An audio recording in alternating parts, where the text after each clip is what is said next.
So my question to him was, why do you hate the poor so much? His response was, because my family was poor? I was delivering newspapers at 12 and setting bowling pins and contributing to the family. I knew lots of other kids that were doing the same. Yeah, it was a totally different world back then. First of all, a good old-fashioned paper route job is not really much of a thing since the internet came along. And if you were working at a bowling alley at age 12, that's child labor and it's illegal. This would be like me saying, you know what, when I was 15 years old, I worked at a VHS rental place. I don't understand why kids just don't get out and do that today. Back in your day, you could go to college by mowing your neighbor's lawns and maybe working at a grocery store a couple of days a week.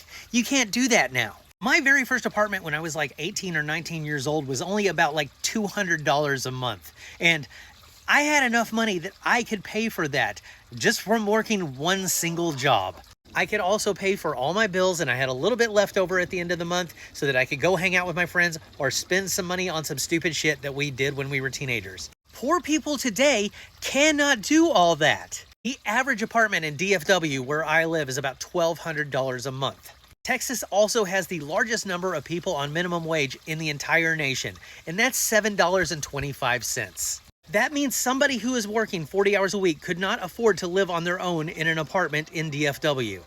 I mean, if they even just barely made rent, they wouldn't have money for anything else. So what's your solution to that, dude? Do they just need to have kids and send them off to the bowling alley to set up some pins? I mean, they have technology for that now, so they probably wouldn't hire them for that. That and the whole child labor law thing, don't think that would fly. So why don't they just get a better job instead of working a minimum wage job? Well, interestingly enough, you have to have a 4-year degree to get a lot of entry-level jobs.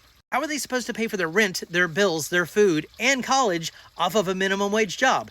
And they can't go get a better job because that takes experience. That takes education. Did you know a lot of unpaid interns when you were young? I bet you didn't, but they're pretty prevalent today. Well, I see these kids today and they have things like cell phones. Yeah, you need shit like that just to get by today. That's like somebody 100 years ago saying, well, I don't know why everybody thinks they need to have this electricity and indoor plumbing. I grew up without it and I did just fine. If you don't evolve with the times leave you behind.